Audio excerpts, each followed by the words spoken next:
It's about a guy who got a telescope, learned the mainstream ways, went out, observed the sky, and over time began to realize, wait a minute, what I'm observing here does not jive with what I've been told. When you take for granted things like the sun and the moon and the sky, and you just accept all the things you've been told, there's a whole universe out there waiting for you, pun intended. The freedom to speak, the freedom to think, freedom of expression is being decimated by major corporations. And I will maintain to everyone listening, it's being done to the sky clock. And as we come into what I consider to be a new era here, you're going to find a lot of people out in the world challenging things that are supposed to be unchallengeable. And that's absolutely what a free society does.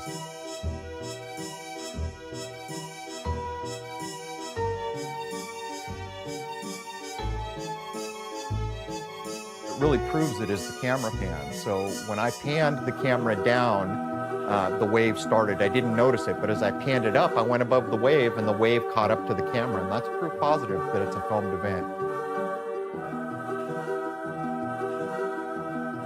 You begin to understand that what you've been told is not accurate. It just isn't.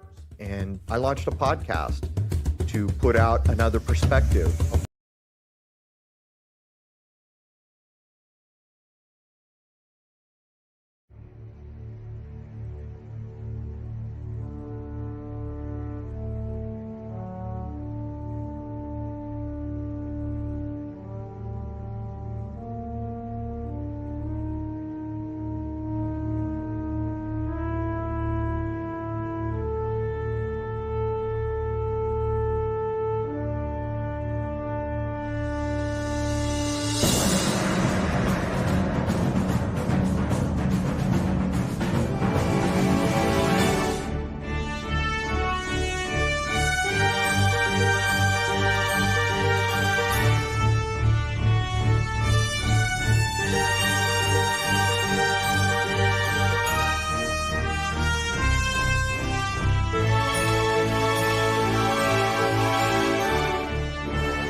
All right, man. Hello, everybody. Hello, hello, hello. That was a lot of fanfare. Let's hope I can hold up my end.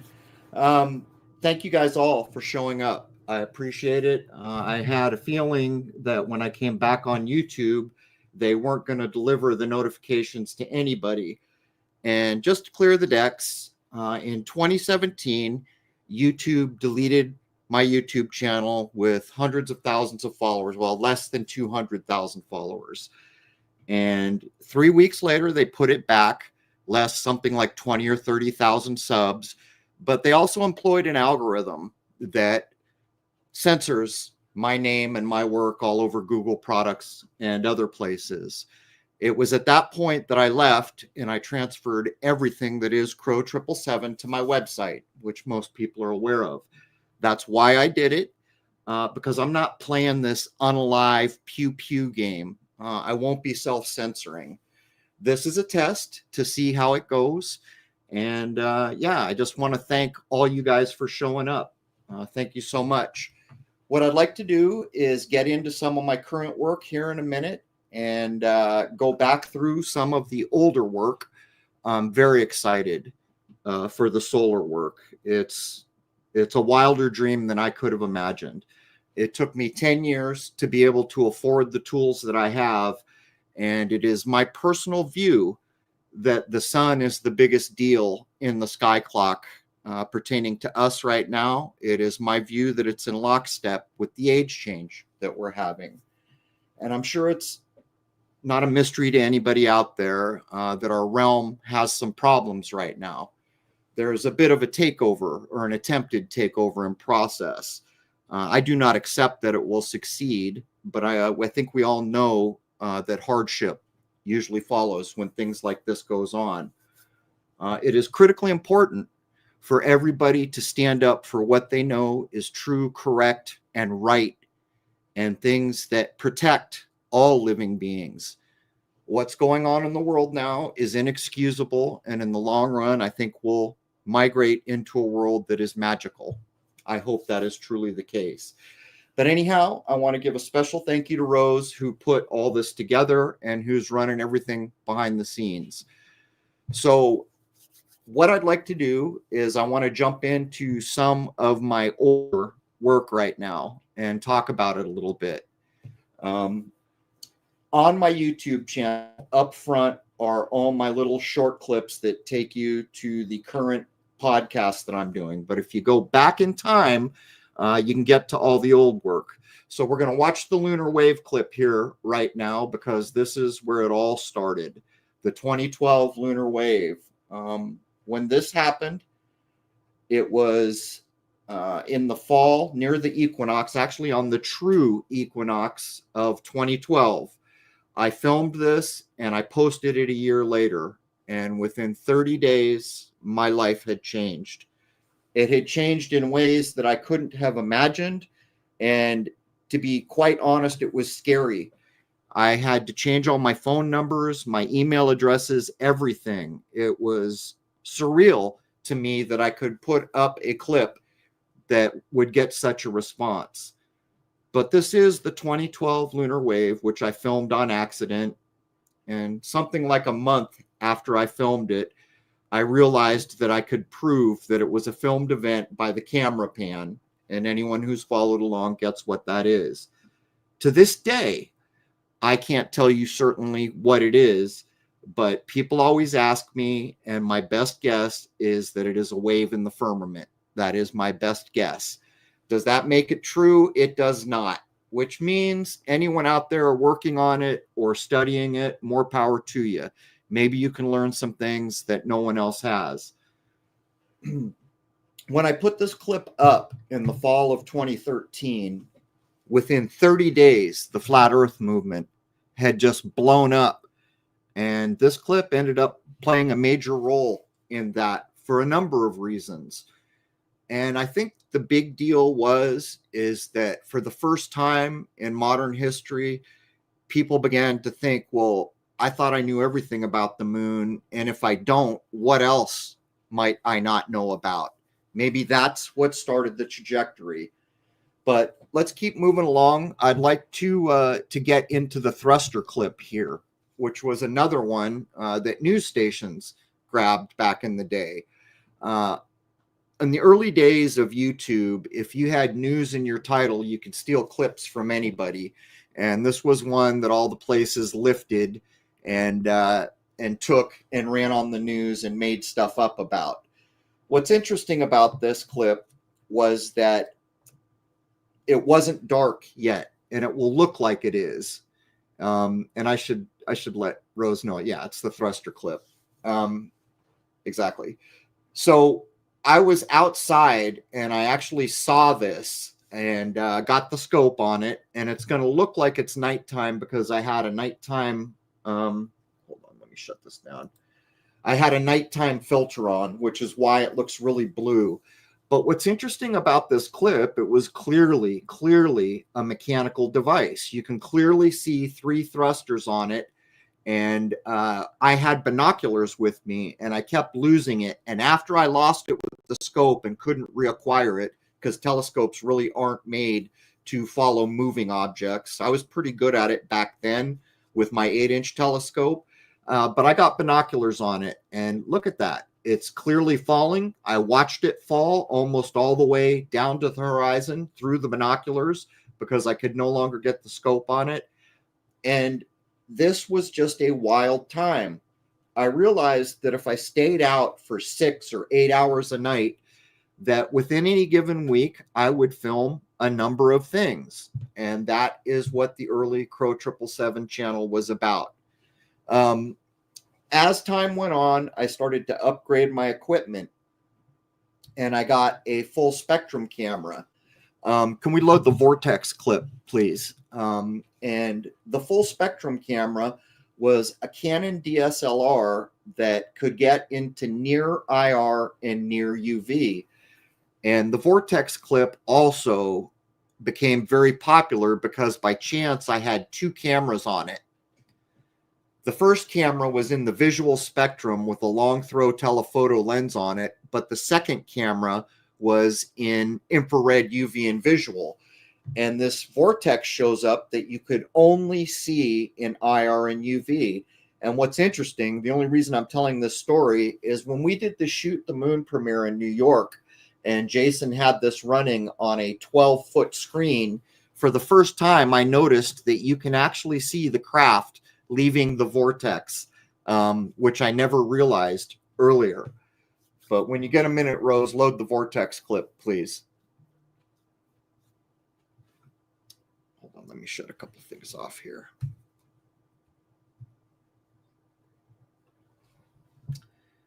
Let me check up here just a second.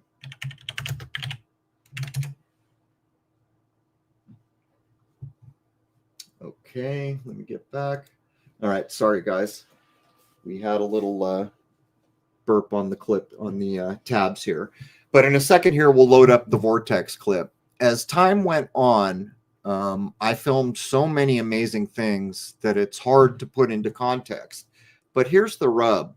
You can go on YouTube now and see people filming the sky, and the sky is so full of lights that astrophotographers can barely even shoot a nebula without things going through their field of view. I mean, the night is now jam-packed with lights and moving things, a lot of which are probably drones, but who knows? There's one guy that I watch occasionally, and he just parks his camera, and there are so many objects, but what's interesting about them is they all disappear at about the same area of the sky. You know what it reminds me of? And I'm not making a direct correlation. It reminds me of the movie They Live, where they show the people going into the alien thing and it launches them out. That's what it reminds me of. But let me see if we got our tabs back here.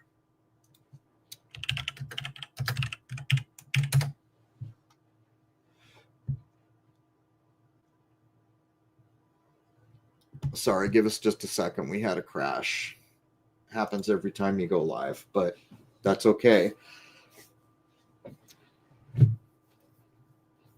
Okay, I got my tab back. Here we go. So as time went on, I had amassed so many clips. And during that course of time, of course, I met Jason and we decided to make Shoot the Moon. By the way, Shoot the Moon is currently available to all members of Crrow777radio.com. You can stream it anytime you want. When we edited this together, and you saw a short clip of it in the intro to this stream, Jason threw out all these emails into the private film sphere, and it ended up winning 10 awards. I think the last couple came from India, believe it or not. But in Shoot the Moon, I took the majority of the interesting things I had filmed and put it out into the world. And at the time, I thought, this isn't going to do very well. but believe it or not, it did wildly well.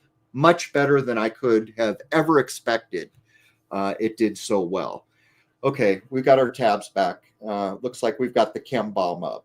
So this clip is, I'll cue up the whole story of why I filmed this in the first place. We had been getting chemtrailed in San Diego so regularly that it was almost impossible to film. And then we hit this period of 3 days where there was nothing. The skies were blue. It was beautiful. And then the first 2 or 3 planes in 3 days showed up, and lo and behold, this object showed up. I did not see it come out of one of the planes, but I am 90% certain that that's what happened. Now, my wife saw it with her naked eyes. I dragged the scope out, got it into the scope, and at first we thought we were looking at what's called an orb.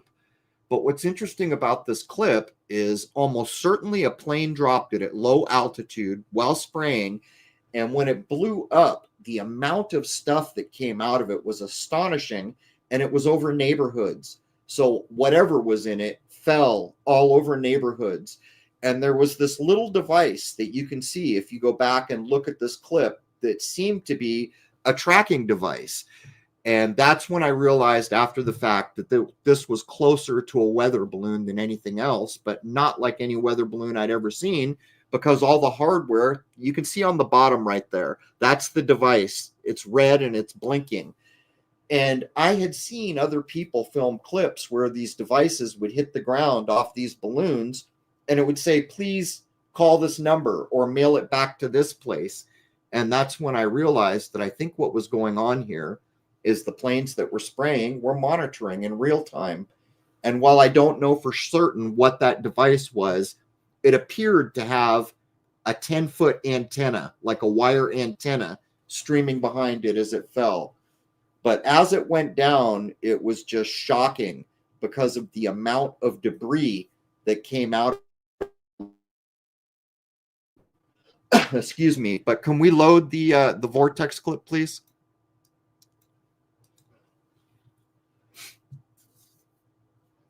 This is actually quite a long clip, and the original has the audio in it, and we're completely confused because we think it's an orb. I wish it would have been an orb.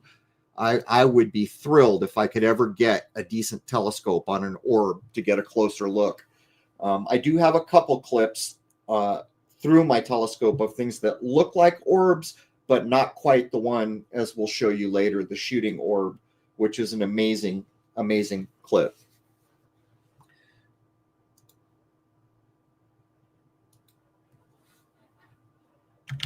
All right, just let me make sure the tabs are still working here.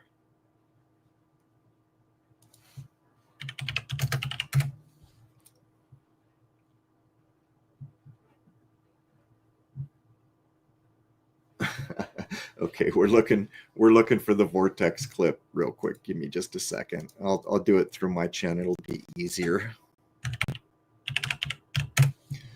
Sorry for the dead air, folks, but you got to do what you got to do.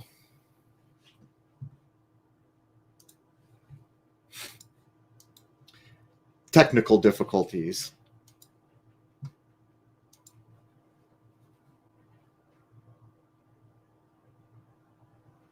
Oh, wow. Now I'm having technical difficulties. I can't get a search done on my own channel. Go figure. Anyhow, if you're still watching that, that is still the red blinking device with like a wire antenna trailing behind it, and the white crap is pieces of the so-called balloon and the other like powder-like metallic debris that came out of it. Quite crazy. Well, unfortunately, Rose, I'm not succeeding at doing a search on my own channel. It's just freezing, so I can't get you the vortex.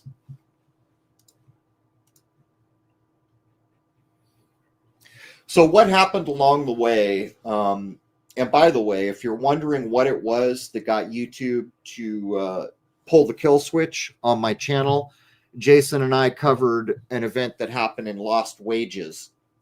Everyone should remember that. And that was the bridge too far, I guess. But it came to a point where you couldn't say anything. I couldn't do anything. And I knew an algorithm had been put out because I've got hacker friends who proved that if you searched my name, but the day before they had deleted my channel, if you put Crrow777 in a search engine, you got millions of returns. And I'm talking unique pages. The day they put it back, it went down to like 1,500. And by the time the second page, it was just repeating the same returns. So that's what led me to go over to Crrow777radio.com. And we have enjoyed and utilized free speech over there the whole time. And all the clips that were removed from here still exist over there. And to this day, they are still, and I'm not even kidding, removing clips from this channel. But I will say the last 6 or 7 I got notified on, which doesn't happen all the time. And I fought each one of those, and each one of those remained on the channel. So who knows if things are changing for the better or not. Anyhow, let me get over there. Let me see. No vortex yet, huh? I can't search it either. Sorry. Let me try one more time. Yeah, it doesn't look like it's going to happen. So over on the website, it became a complete hub for free speech. We made our own forums, our comments section. There's one rule, which is true of all the places that I go. Just be polite. And if you do that, everything else is cool. But it gave me a place to put all of my solar work. Now, the solar work is crazy because for those that have followed, you may remember that I filmed a so-called second sun somewhere around late 2014, early 2015. And now that object is behind our sun. And in the solar images, well, I should state, so many people had asked for prints of the solar images I was making. So I finally got that together, and the prints are available at Crrow777radio.com. But what I don't advertise, many of those prints, if they're a full disc image of the sun, you can see the radiance of the so-called second sun behind it. In other words, many of the prints that I am offering to people now hold evidence of that other object. I don't know what it is, but what I do know is it is not a reflection. That was proven when a, what do you call the filter? A polarizing filter was put on it. It was proven that it's an actual object or a body of some kind. Proven outright that it is not a reflection. But I don't know whether it's a binary. People like Tycho Brahe, I think, talked about binaries. Many other people had wondered about binaries. Even NASA has at times talked about a binary, or whether it's something else altogether. But isn't it interesting that as we come to this clear era shift, there's another body there that was picked up, as far as I know, for the first time by me in the modern era. Ironically, roughly a year, depending on when I actually shot it, if it was 2015, about a year later, the SLU Observatory was doing a live stream, and they were showing the transit of Mercury across the solar disk. The irony is that the so-called second sun was so close to the sun, they couldn't pull it out of frame. You can look this clip up on YouTube to this day. The guy eventually says, the SLU astronomer, I bet you're wondering what that other object is, and this is exactly what he tells everyone. He says, that is our second sun. NASA knows all about it, but they don't want you to know about it, or they don't want us to talk about it. Not even kidding. So finally, after all those years of ridicule for me daring to post something that I filmed and make observations about it, an actual observatory flat out admitted that it's there and flat out admitted that people know about this. What we don't know is what it is for sure, but he did refer to it as a second sun. So I hate to tell you this, Rose, but I can literally not search my own channel. I can't leave my homepage, so I can't help you out with any of that. So how about we do this? Why don't you load up what you think is crucial, and we'll address them as they come, and we'll move over into the solar work here shortly.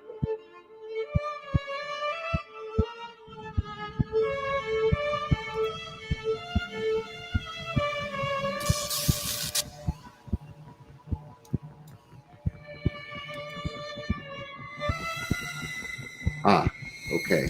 We've got the vortex. Okay, welcome to the Crow Discovery Project. A bunch of people contacted me and wanted a better look at the vortex. So what I did is I took a sequence of stills out of the original clip and did an extreme zoom and some production on those clips. So I'm going to recap real quick for people who didn't arrow. We're going to skip forward here a little bit. It's very watch where the arrow is a couple times, and then I'm going to do the extreme zoom work so people can have a better look. Here it comes again. That was slowed down slightly. Here's 50%, 300% zoom. And again, this was shot with two cameras. The visible spectrum camera couldn't see anything, and the full spectrum camera saw this. So here we go. This is the frames pulled out with extreme zoom. The frames were pulled open to 1,000 pixels. And here we go. This is a slow-mo. So you'll be able to see it just kind of as it forms and goes away. And this is in the color that you would have seen it had you been looking at the LCD on the full spectrum camera. The color is not manipulated. The color is due to IR and UV. And there it goes. And there is an original clip, one clip back for anyone who wants to see the original work done on this vortex. Here comes inverted color channel, much quicker. That's real time. Here's true color or true full spectrum color. Slowed down just slightly. And this one, I tried to pull some detail out of the vortex itself, and it's near real time. And there it goes. And so we're going to take one last view. There is the object again. So I have a bunch of footage that I'll be going through. We've shot quite a few objects transiting the moon, and I'll have to go through even double, just double files now to determine what's worth editing. But I hope to have a new clip up pretty quick, maybe today. Anyhow. All right. So there's the audio kill. Here's the thing about this clip. This really underscores how little of our world that we see. I would urge everybody listening to go to a search engine one day when you're bored and look up the visual spectrum of colors that our eyes see. And what you will see is this tiny little sliver in the center of the electromagnetic spectrum that we see with our eyes. To one side, it moves away into infrared. On the other side, UV. This camera that I was using went into near IR and near UV because in the 70s, the rules changed and we couldn't get good tools because of military concerns or something like that, unless you could get old Russian stuff. Then you could still get good tools. But with this camera, what it proved was my visual camera could not see the vortex. And the full spectrum, as limited as it was, could see the vortex. Now, as I mentioned earlier, and someday I should go back and re-edit this clip, when Jason had this up on the 12-foot screen and I was in the back of a room, I finally saw the little dot moving away from the spectrum. Now, I mean, it almost looks like it came through a freaking Stargate or something. It is just so bizarre when you look at it, just so interesting. But the point I'm making is we live in a realm of delusion. The systems and the people in charge work at turning us into Autobots from the time we enter school up through work. When we look at what we can actually see with our eyes, which we are taught to pay attention to the gross things, we see such a small sliver of things. And this is going to lead up to my current solar work. I started to get interested in the sun, and I always kept thinking back to the vortex. And I did have a very inexpensive, not very good solar scope when I first discovered the so-called second sun. But it shoots in the hydrogen alpha wavelength. Ironically, our eyes can kind of see in that wavelength. But without the tools, you can't. Everything's too bright. Everything's just, you can't get the view. So I saved and saved and saved, and I got a 130 millimeter hydrogen alpha double stacked. In other words, there's two etalons, and I'll describe that later, telescope. And what it allows is my human eyes to see things about the sun which I couldn't possibly have known in the early 1900s, or even more recently. As a matter of fact, hydrogen alpha has been available to amateurs only since the mid 90s in telescopes, I think. And hold on, let me catch up on my messages just a second here. I'm ignoring 5 things as I speak. Okay. But when I look through my current solar rig, I am seeing views of the light of this world that you couldn't possibly see without these tools. And it is endlessly amazing. Now, earlier I saw someone comment, what do you think the sun is? So I want to talk about that for a minute. You might notice that recently we had Eric Dollard on, and I'll be completely frank with you. I first heard Eric Dollard talking about the sun in a clip when he's out in the desert in his car quite a while ago, maybe years ago. And I've been in line for the most part in that ballpark. Now, when he came on, he said things, a couple of things he said might have been slightly different, but here's what I currently accept about the sun. I'm looking at a shell. It's hollow. Those little sunspots, from my point of view, there's not a nuclear furnace and all this stuff going. It's hollow under there. The other thing, it appears to be, and I am not a good electrician, I am not a good handyman, but it appears to be like a transformer. Now, when I put this question to Eric Dollard, I think he walked away from that language and said something like a converter, which is very similar. But here's the problem. If it is a shell that I'm looking at and all that energy is being generated, where's the energy coming from? And to me, that's where the possibilities of the so-called second sun come in. Is it possible that all those Masonic tracing boards that always show energy coming from through the clouds out somewhere we can't see coming to our sun, is that referencing this other object? Is it a binary? Is it a, who knows? But that's kind of where I'm leaning. Now, these images that Rose is showing you is stuff that I just shot. And I worked from spring all the way up to where I broke my ankle in August, nonstop. I took a month off to heal, and I did nothing but practice being able to produce the best images I could, because this is a view of the light of this world that makes life possible in this realm that we take for granted. Or maybe even worse, that we've been taught by some corporate religious institution that if you appreciate the sun, you're some kind of hell-bent sun worshiper. That's all wrong-mindedness. This object that we're looking at here is amazing beyond my ability to describe it. It is our heat. It is our weather. It is the reason things are alive. It is plant life. It is everything. Damn near everything. And on top of that, one of the other things that I do accept about the sun is that it's kind of like a lens. So here's the issue. If I try to bring up how important the sky clock is, we'll get people who comment, oh, you're some new age wackadoo all about astrology. Well, say what you want. I am all about astrology, just not the astrology you've been taught.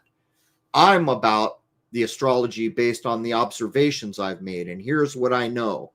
How can we possibly wake up in the morning knowing that on June 21, at the height of the power of the sun on the summer solstice, it will be hot, and yet on December 21, at the lowest point of the sun, it will be frozen? How can we possibly know this and not recognize the energy of the sky clock? What's causing that? The sun is the biggest cause. So if we know that, how can we now ignore all those other luminaries? To get back to the point I was making, I accept, or I would explain in my limited knowing now, that what I think may be going on is those energies are kind of lensed into the sun. In the same way I can take a prism and take white light, so-called white light, and blow it out into 7 rainbow colors, that's really what I think is going on. All those energies are coming down to us, and it's kind of like they're lensed out through the sun or something like that. And believe me, I'm no expert. this is what I've drawn on based on my observations. Now, I want to go through some of these images. Every image that Rose is putting up here are images that I put up that people can buy based on all the requests. There are some basic parts of the sun. On this image, the little black flecks on the surface are called filaments. Those filaments are actually the prominences, the flames on the side. It's just at an angle that you can't see that yet, okay? Now, those white areas right now, those are sunspots. The colors have been inverted on these images because it shows how three-dimensional an object is when you do that. It's common practice. Again, inverted. So any of these images, when the filaments and the sunspots are white, like you're seeing here, the image has been inverted to bring up the 3D nature, make it more visible to what would typically be completely invisible to human eyes. This one is not inverted. Now, the other parts of the sun that you can learn about right now is, here's a sunspot. The dark part is the umbra. There's a penumbra around it. But how can it be that if this is a nuclear furnace, that there's this black hole right there? And by the way, as you can see in this image, you can kind of look down into that hole and see stuff going on. Here's one where I spent a lot of effort bringing up the 3D nature. I didn't add any data. This is all about bringing up the shadows and lighting and stuff like that. None of these images are artificial with the exception of color. Every one of these images is shot in black and white. The reason that's done is because you can capture maximum detail. After I've captured it, I associate a false color that your eye would expect to help you process it as you look at it. But to get back to the point, how can this be a nuclear furnace when we see things like this sunspot? These images are created. Look at the text right there. This is 21 inches by 21 inches. In other words, if someone took the file that they download, if they buy these, they can take it to a printer and get it printed at 21 inches by 21 inches. Or if the printer knows what he's doing, more. Or you can print them at home and do something less, as long as you don't change the aspect ratio. But this is a big, big deal. Have you ever been able to look at the sun this intimately? Have you ever been able to take your eyes at your leisure and view these aspects of the light of this world that are typically invisible? Sometimes when I turn on that camera and I'm looking live, this is actually about what it looks like live. That shot right there, you can see the prominences, but when I process it, there's a lot more prominences you can see. Now, this is a flare that was filmed in real time, which is very, very fortunate. I had parked my scope there and I caught it. I've been fortunate enough to do that 3 times. Let's keep it on this image for a second. This is where I'm going. This sunspot image that was just up, it'll load again, is an animation that's done over time. And what it shows is the dilation of a sunspot. And it is amazing beyond my ability to describe it that we now have the ability to use our human being limited eyes and be able to see the sun in this way. For anyone who's wondering, or let me go at this a different way. If I was to ask everybody listening right now, do you think consciousness all across our realm is increasing?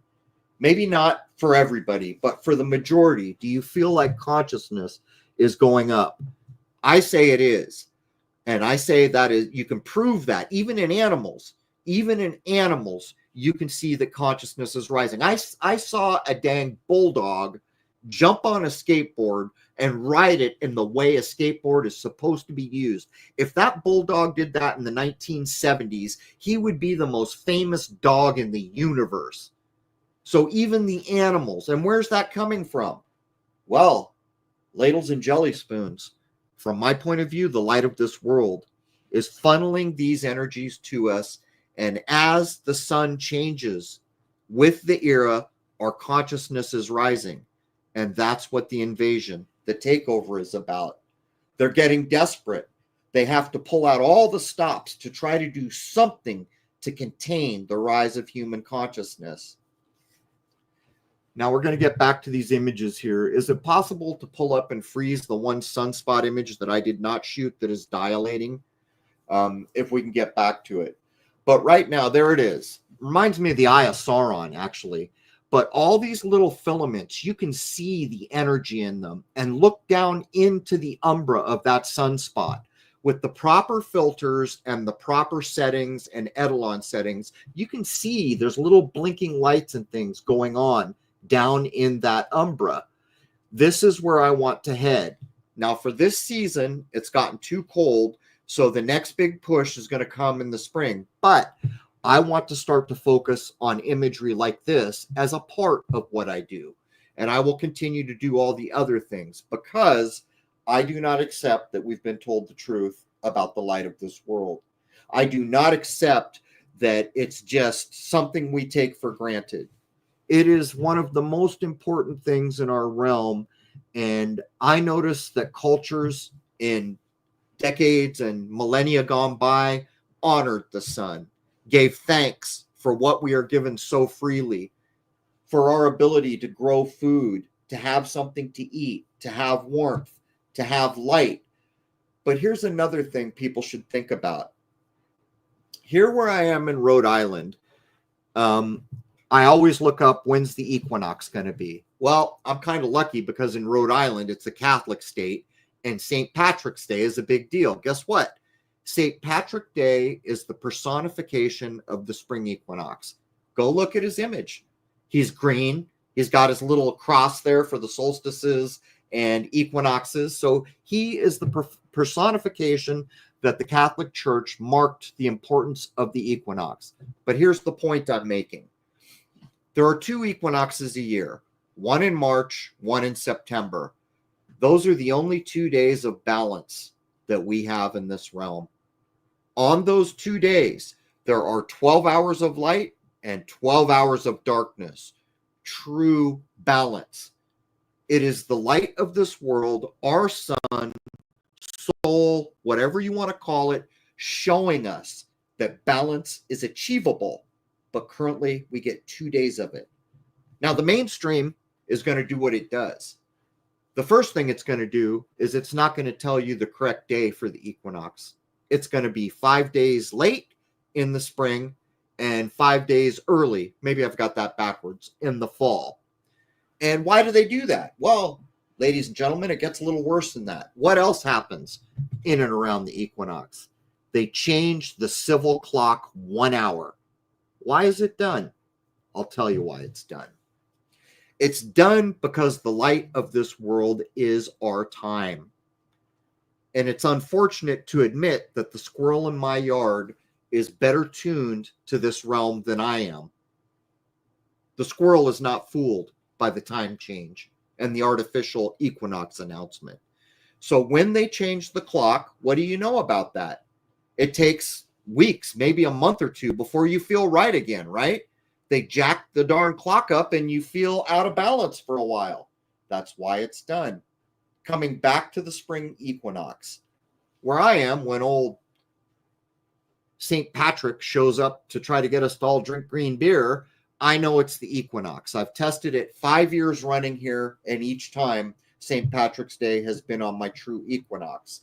How do you find the equinox in your area? Go to date time and look for when the exact same amount of time, night and day. Exactly 12 hours night, exactly 12 hours day. That is your actual equinox, at least by the definition I use. So now think about why the news announces that the equinox is on one day for everybody. That's not even possible. Does a man in California see sunrise at the same time as a man or a woman in New York? No, he does not. This is what's true of equinoxes. It depends on your geography. Jason will experience the equinox in Louisiana a day or 2 different than I will. And yet, every year on the news, they come on and inform you today is the equinox. So now you can start to zero in on the fact that this is an important event. And we have temporarily lost our way. It is my hope that the work that I am doing on the sun will help people reconnect with the truths that nature provides us and the importance of what is given us so freely. We've been conditioned to think that we need money for all the most important things, but the actual truth is the most important things are given to us for free, like the light and the heat of the sun. But let's roll, Rose, just roll through a few of the images and then we'll move on from there. So these images, each one, I think I've got 20 posted on Crrow777radio.com. The largest is like 55 inches by 55 inches. They're locked in a PDF format, so they're easy to download, and all the fonts and everything is locked in place. And I would advise anyone who chooses to do this, take it to a printer, get it printed on nice paper. You can do it at home, but I also want to put this offer out. If people do get these images and print them, please take a picture of yourself or your family or your dog with the picture and send it to us, because I'm going to open up a gallery on the website to post all those images. We need to pay attention to the sun right now. It is so important. It has always been so important. Every culture before us recognized an equinox, and they had holidays and celebrations. They recognized the solstices. What's become of us? Well, nobody knows about the summer solstice. The equinoxes are lied about, but nobody really cares. And the winter solstice, well, that's become hypermaterialism. That's Christmas now. We need to tune back around and start pulling our minds and our lives back to the truths of nature. And the sun plays a critically important role. That other object, whatever it might be, and I really do hope and pray that I live long enough to know something more about it than I currently do, and I really hope that I get a shot at it free and clear with my new tools. If that is a binary, there are old Indian ideas from India that there is a binary. They tie it to the yugas and the equinoxes, and what they say is when that binary star gets close to us, our consciousness explodes. What they further say is when that binary gets away from us further and further, our consciousness drops. Well, I don't think it's a secret that we just came through a pretty dark age. We're kind of still on the edge of it, and that consciousness is lifting. And you can know this is true by all the things that we know for certain that we didn't even 10 years ago. We wondered about them. We asked about them. We don't ask anymore because we know so many things just because we're alive now. But give me just a second here. Okay, let me get up my thing here.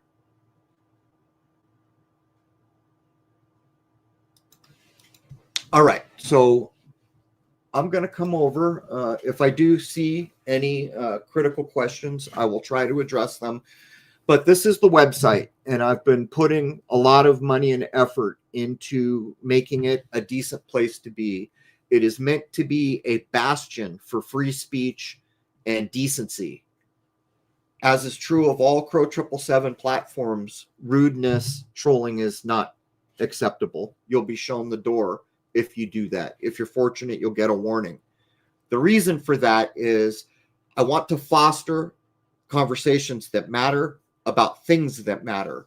And that is the idea behind this. But more than anything, I wanted to be able to preserve the work, which is part of the reason we did transcripts, in case there's ever a massive book burning, a digital book burning online. All those transcripts exist and they can be printed, and that information will still exist in the world. If you go over to the website, all the solar images are there, but I recently opened up a video page for members. Members have access to all my solar videos where I talk about what I've learned, where I show the animations that I've made, the recent discoveries, or my recent work with the sun. I have 11 member-only solar videos now. There's the video link, and here are the videos. The prints are there. The forums are there. You can create your own threads. And when you come to my website, what you're doing is you're supporting free speech. The reason that I came back to YouTube today was partially to do a test, but partially because I've never forgotten all of you that supported me on this platform. And it always, pardon my French, but it pissed me off what YouTube did when I had damn near 200,000 followers and they deleted me. The nuggets it takes to say to that many people, you're wrong, you don't have a right to do what you're doing. It's unconscionable. So I wanted to come back to try to reconnect. But that website, I will never stop putting my effort into that website. I hope it outlives me, and I hope I've created it in a way that all this information and the people we've talked to and all the telescope work and the movies and everything else will have a safe haven there, away from platforms like this that do whatever they want, whenever they want, with absolutely no oversight. There will be a day when that should be challenged, when free speech is recognized as important to human beings as air and food. And I'm not even kidding, because we have all seen 1984 and we were all forced to read the books in school. We just didn't realize that they were pre-echoing what they were going to try to pull off later. But that free speech needs to come back around. And that's why I'm here. I will not say pew pew in a serious sentence. I will not say unalive or whatever the kids are saying these days. I will speak English. I will not be coerced into mangling the grammar that I was taught in school because someone else thinks I need to incorrectly use a pronoun. I will run a decent platform. I will talk about things that I think matter, and I will demand that it is done in a polite way. And other than that, I hope we can all kind of reconnect after all this absent time on this platform. Now, if this goes well and I don't magically get some YouTube hate mail or something after this is all over, or negative things don't happen, Jason and I and Rose will plan to do this more regularly. Here's the other rub. Jason kept saying, dude, you got 200 subs, let's utilize that platform. And I kept tweaking his nose because I know he didn't like it, but I gave him the reasons why I was against it. The point is, I'm back now, but as we got ready to set up the live stream, and I realized, they censored me. I don't even know if I have the right to live stream. We start to go to look. They have kept me at under 200,000 subscribers here for, I think, something like 3 years now, 4 years. I don't know. It's been a long, long time. But what I noticed is only 5% of the total subscriptions here get notified for anything. That's what I finally noticed. So I'm back on YouTube. If everything goes well, we're going to start utilizing this more than we did. We will bring decency and respect for all living things to this platform, and we will not censor our language, and we will not mangle grammar that we learned how to use correctly in school. And if that flies, then maybe that's a sign that people are tired of doing things that are unacceptable. Because what happened on this platform, to me, is unacceptable. And I proved that by leaving for a number of years. Well, we're back. So let's see what comes of this. If you guys want to click the bell and do everything else, let's actually see if we can get more than 5%, which is probably actually 1% of people who actually said they'd have an interest by subscribing in the first place. There's always got to be these underhanded controls. Well, you don't just subscribe. You got to click these other 3 buttons and stand on your left foot and pray to, Indigo Pizza or whatever nonsense they're making up. I'm going to come back and I'm going to see if we can act like normal adult human beings and utilize this platform. If that's not possible, I hope you folks will remember why I built Crrow777radio.com. That will continue to be the anchor platform for every podcast and everything else that I do. But again, if the live streams work out, Jason and I and Rose will begin to utilize this more than we have. What's gone on in the world recently, I think, is unacceptable to a lot of people. Part of the psychological operations that were done is to convince you that it's hopeless. Doesn't matter what you do, you don't stand a chance. And I say puya biawa to that. I say mud in your eye. It is not hopeless. I live in a beautiful realm where the truths of nature have never left my side, where I have tools that will allow my human limited eyes to see things about the light of this world that are stunningly amazing and that have been hidden from those who want to make this a material heaven where darkness rules. It's time for us to stand up and demand decency, and we have a right to do that. We are harming no one, so to come on and speak normal English and normal grammar should not be a problem in this day and age, if enough people agree with me. And hopefully that will be the case. But give me a second. I'm missing things. Sorry, I had all the other tabs open.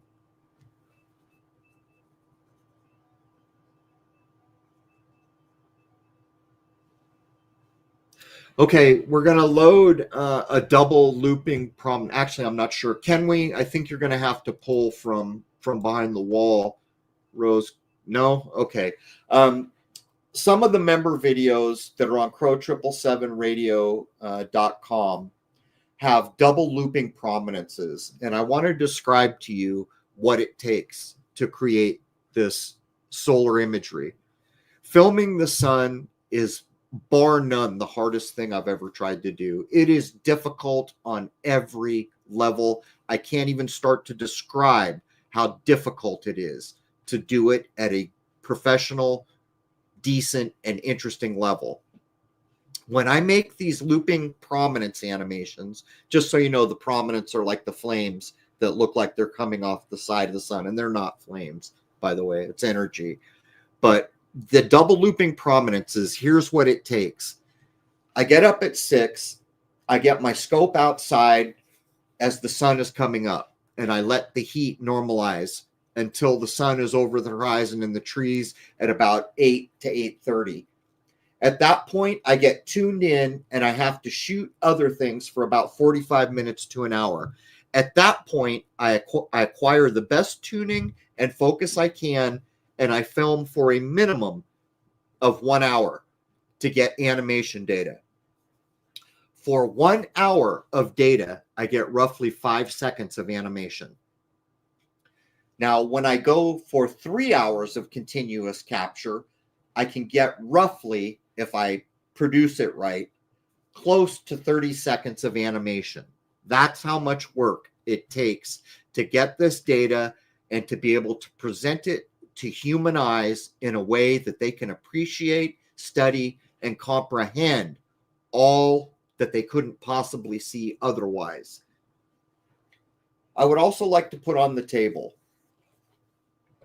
years ago when I first caught the so-called second sun, I made predictions that ended up being correct.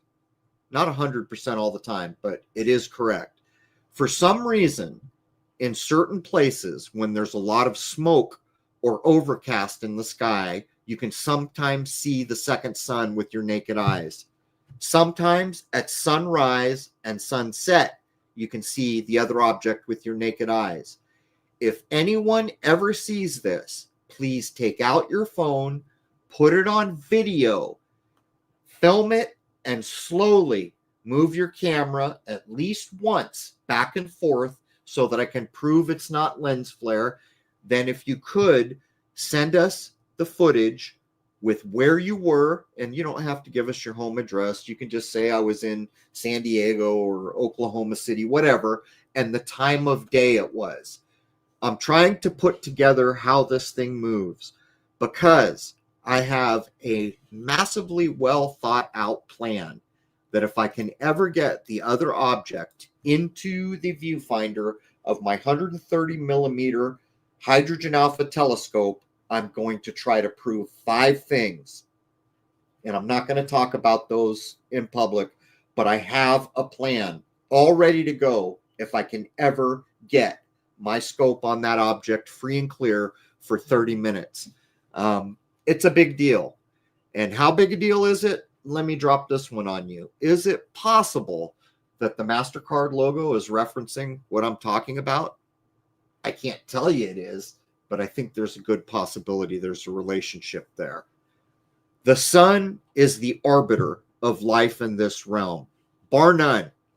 Whether you're going to be freezing to death or hot or comfortable, whether you're going to have a lot of food, whether the animals are going to do well, how the health of the oceans is going, all relatable to the sun. But what's critically important now is there is another body there. The Indians claimed there was a binary. Consciousness is clearly shifting upward, and the sun is directly related to both the era change and that consciousness shift. It is the biggest deal I can imagine. I accept that when human consciousness rises to a certain level, conditions for the world we live in now will not be possible. It will just simply end. And I see people talking about the pole shift. Let me go at it this way. I constantly see people who cover the weather in the news talking about, oh, there's a terrible, dangerous coronal mass ejection coming to kill us. Do not accept that the sun will harm us. Do not accept the Carrington event, where supposedly all the teletype went down. Do not accept that the sun is our enemy. It is quite the contrary. It is the arbiter and guarantor of our lives here. It provides more to us freely than any other thing I can think of. It is as important to us as oxygen, food, and water, because without it, we couldn't be here. So the pole shift idea is usually tied to doom and gloom, not having any of it. And by the way, if some big event did happen where a lot of people went away and it was done by nature, well, that's just the way it goes. There's nothing you can do to change that unless you want to go live underground like a Morlock, and that's not for me. I know supposedly what kind of human beings live underground, and that's not the community I'm interested in being part of. But let me check in. I can't really think of too much else to cover. Let me ask. But again, I want to thank you all for showing up. And actually, you're right. Let's take questions for a little bit while everyone's here. If you've got questions, please go ahead and throw them into the chat, and I'll do my best.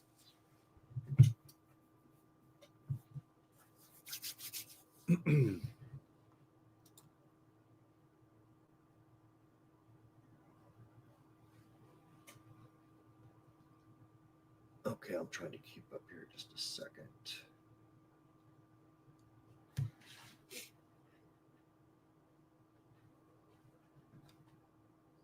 Thank you so much, Travis. Thank you, thank you.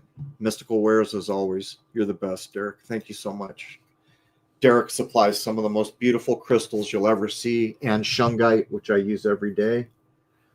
Okay, let me try to keep up here. All right. Oh, hold on. Okay, I'm all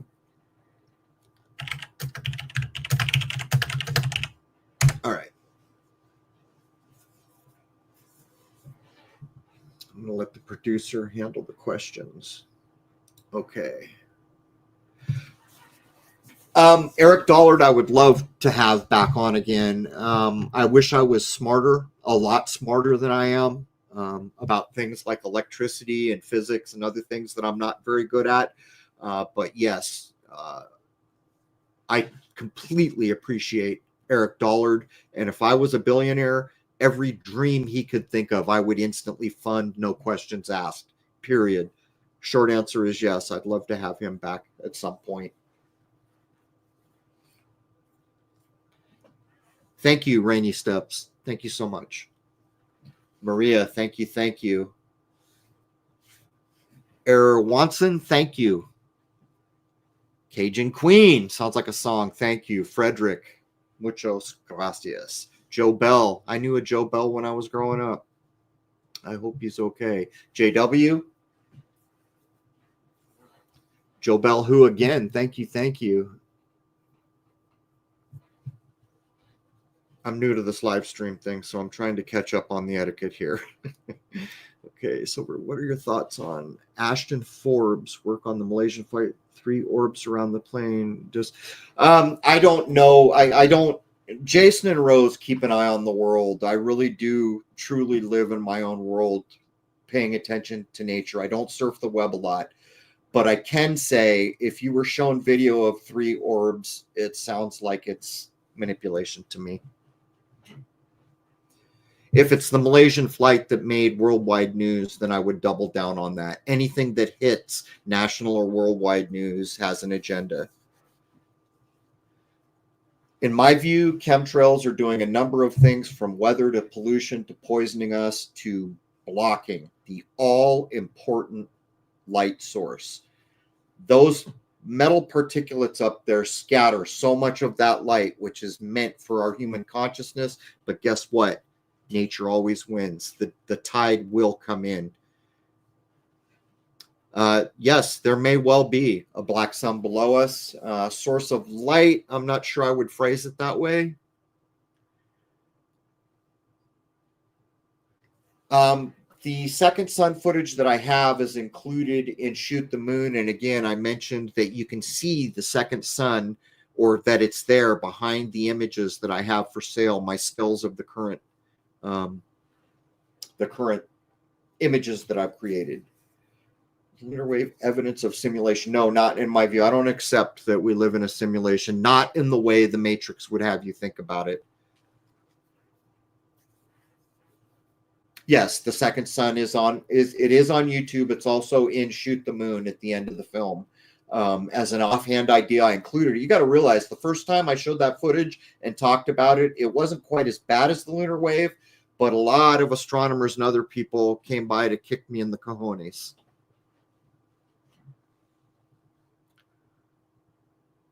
All right. Oh, hold on. Let me get back. I missed that last one. Rose, I'm sorry I got blocked.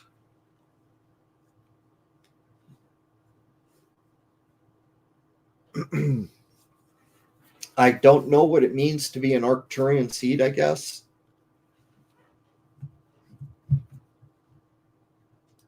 Oh, there is another thing that I want to talk about, which is also a sign of the times. I hope I don't get the name wrong. A year or two ago, I spoke with a man named Simon Shack, who was working on Tycho Brahe. Can we bring up the Almagest? Let me answer this. Is on only never magnetic north. I don't know about the specifics, but it's clear that you have not been told the truth about Antarctica. Let me take a break from questions for a minute to show this image. Met a man named Simon Shack who was doing work on Tycho Brahe. What I'm about to say is probably my fault, so I don't want you to think that I'm saying that it was him who made the communication hard. I couldn't find an equal stride to have a conversation with him. And again, that was probably on me. But all these years later, he has published almost everything you could ever get your hands on Tycho Brahe, and translated it as a free download on his website. And he made what I consider to be the first and closest model of our so-called solar system to reality, which is where this image comes in. I think this image was made in 1651, and the Jesuit who created it is escaping my mind. But in 1651, this image was encoded and put out. You've got to realize that not everybody was literate, and not everybody was familiar with the classic myths and everything, which you would have to be. The guy with all the eyes on him, that's a guy from Old Greek myth. The 100-eyed Argos or the 1,000-eyed Argos. So to know what that meant, you had to be well educated. What's being shown here is the hand of God is over a scale, and the scale clearly has a heavy side and a light side. Here's the rub, ladies and gentlemen. The light side, or the side we should not accept, is the Kepler-Copernicus model that we were all handed in school. The heavy model, or the better model, is Tycho Brahe's work. And down there in the lower right, under the feet, is the Ptolemy data, which is out and out being shown to be wrong. It belongs down at our feet. It is so wrong. For those of you that don't know, Tycho Brahe spent his entire life as an aristocrat doing firsthand observation before telescopes had been invented. This happened right up to the edge of the supposed time of the invention of the first telescope. What happened is he hired his whipping boy called Kepler to help him do some math, and then he died, and Kepler either stole or acquired all his data. And Kepler and Copernicus never did observation. They did math wizardry to give us the lighter model, which is not being accepted in this image from 1651.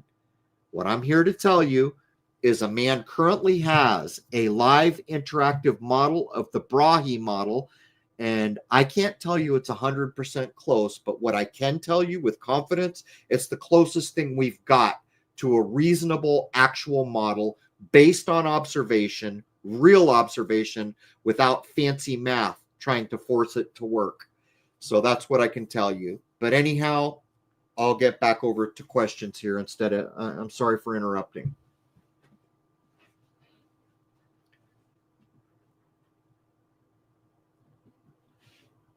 Okay, she said there's too many. I'll look at the comments and I'll try to get them as they come.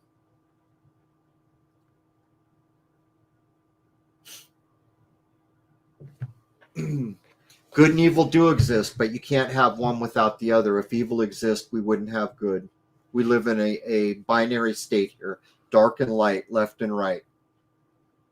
Just unfortunately, the evil side of the house is trying to unbalance everything and take more of its pie than it deserves.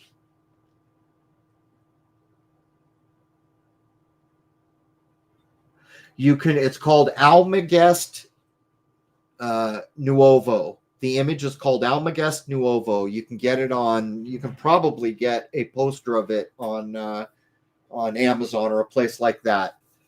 Just do an image search for Almagest Nuovo and you'll see it.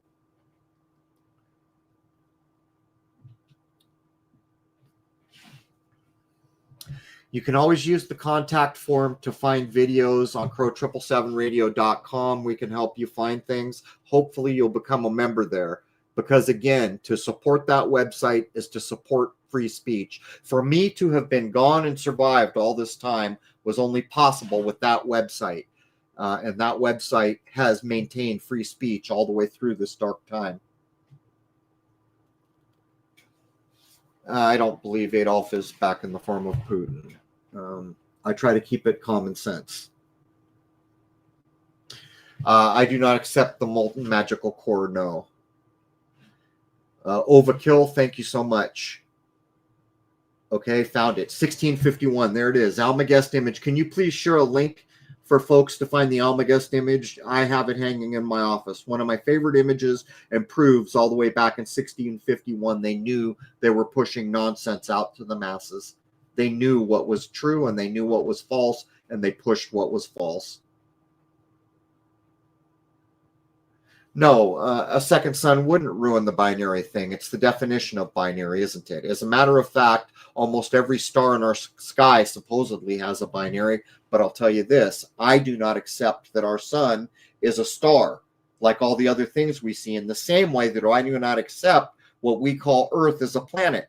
Why do we see these little round lights up in the sky that are clearly different from one another and then assume where we are is that? I don't accept that at all. Where we are is unique. Where we are is the center, not the sun.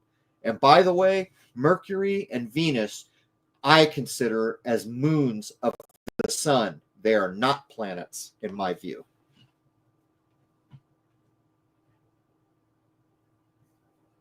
I don't know if I agree with solar eclipse improving eyesight. If you do learn how to sun gaze, that will improve your eyesight, but you have to do it right because you can damage your eyes. Solar eclipses are a negative event, in my view. It is the blocking of the light.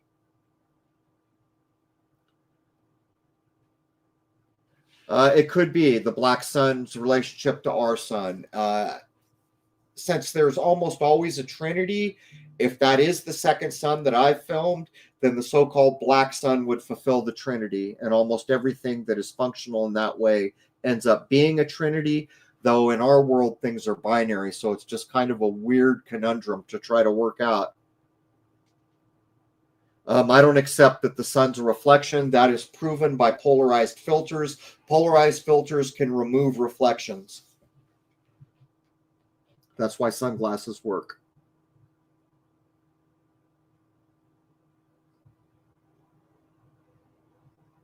In my view, sunning is good for you, but it is also my view that we are all unique individuals. I grew up with a friend who had a lot of freckles and red hair, and she could not tolerate more than a few minutes of sun, whereas I am half Greek. I can tolerate sun all day. So sun gives you critical things, but of course there are some people who are much more sensitive to the sun. I don't think one size fits all in this realm, particularly for so-called medicine.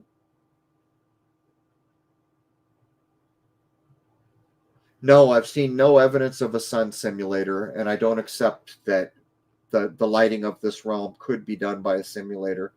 It can only do little areas at once.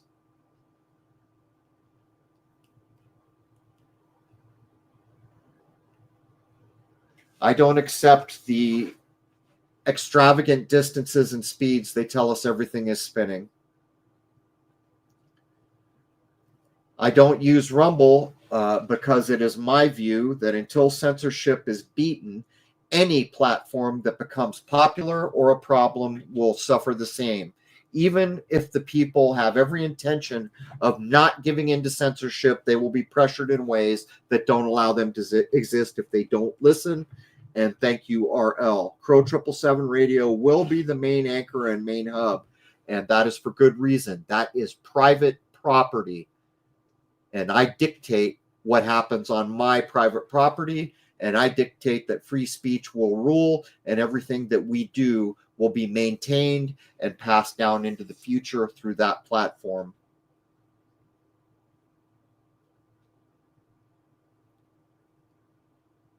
Trying to read the comments as we go along here.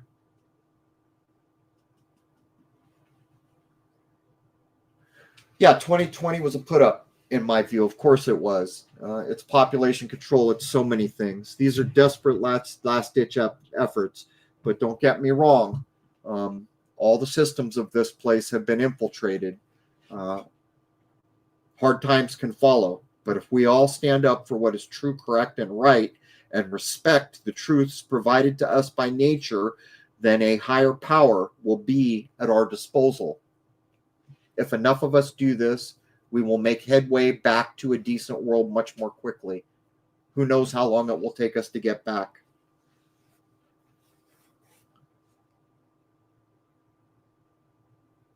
Yeah, I saw Jason just commented. I saw Jordan Waxwell's real movie, and I think he's in the right ballpark. I think it may mean a lot of things, but I think he did a very good job with that.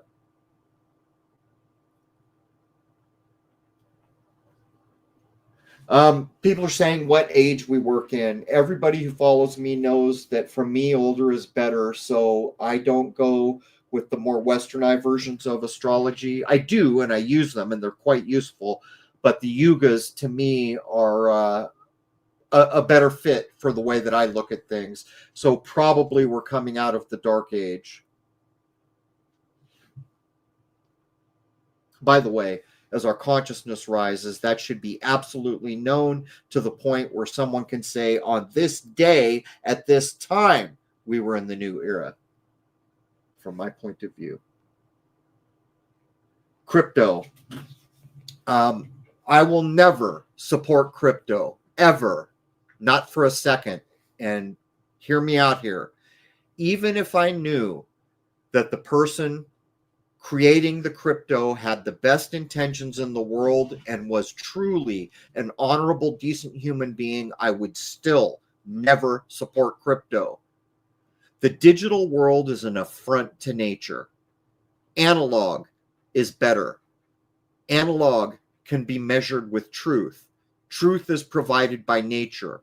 The only true money, and maybe someday we can get to a society that doesn't require money, is silver and gold. You know why?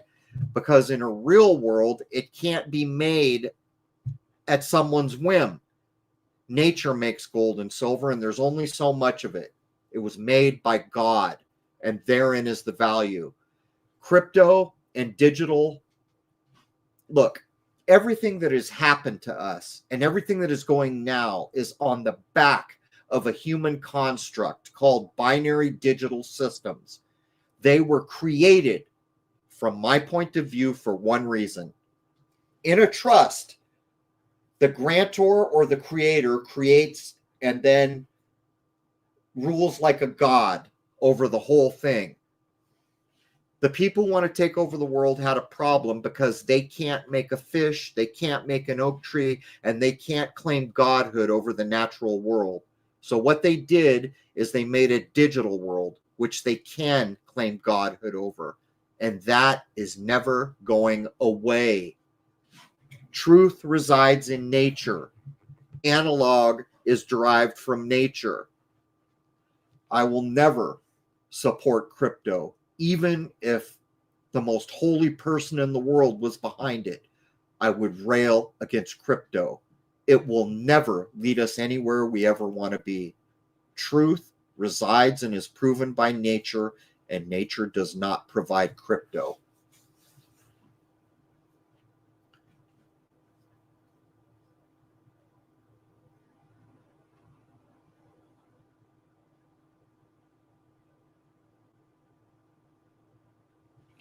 Yes, there's always value in doing everything in analog. Digital does make it easier, but there is an actual physical process going on when you use film. It's just a lot more difficult because with a piece of film, you get one try. In digital, you can destroy 100 tries and keep going. But there is nothing in this world that I can think of currently where I wouldn't choose analog over digital.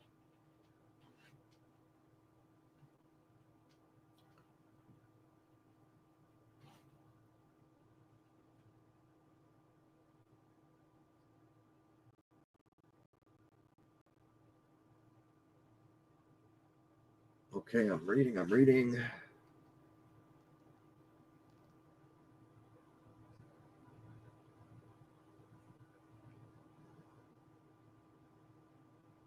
The correlation between the North Star and the second sun, that's a very good question. Boy, I wish I could say something intelligent, but I'm sorry, I can't.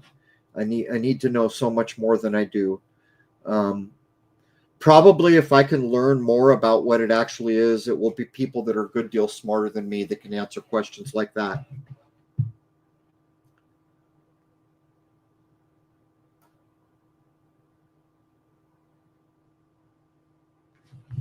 All right, well, I don't see a lot more questions coming in. Hold on, I've been ignoring my other things. Sorry, Rose, let me check in with you.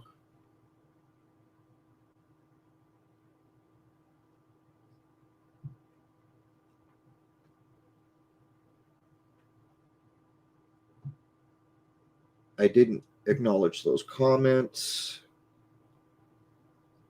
Okay, I think I've gotten through most of the comments. Let me scan one more time really quick. Again, sorry for my clunkiness. I'm kind of learning this live stream thing as I go along. Wouldn't have happened without Rose, I can tell you that. But I think we are going to plan. So far, everything's gone well here. We didn't have to enforce politeness. I don't know how many people, but quite a few showed up. We had a good conversation, so I may plan to do this again within about a week. If everyone who's here can make sure they're subscribed and whatever the deal is these days, where you click bells and dance on your left foot, whatever it takes to get the notification, that would be great. Again, if you thought this was a worthwhile endeavor, please share it with other people. And you got to know another thing. This live stream I just did was not planned out. It was totally a test. When we come back to do this again, it will be well put together. and probably Jason, almost certainly Jason will be with me. But if we're going to do this, we're going to do it like we always do it. We're going to put in the time, and it will be well thought through before we deliver. This was totally done off the cuff, just to test, to see if it was worthwhile or if anyone even cared or would show up. I was not convinced that YouTube wouldn't block the notifications, to be honest with you. But I think a reasonable number of people showed up. So again, I want to thank everybody who showed up here. Thank you so much. Let me check in one more time.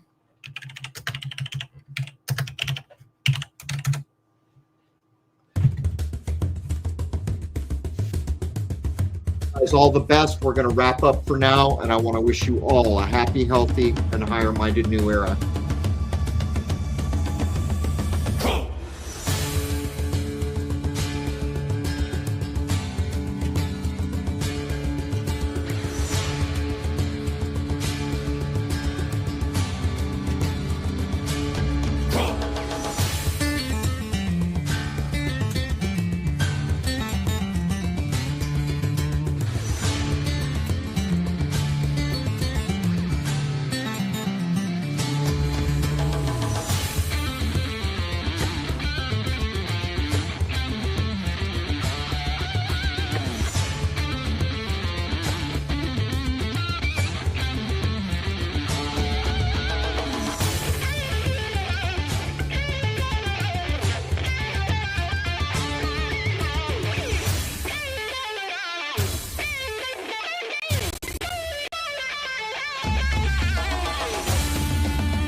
Belief is the enemy of knowing.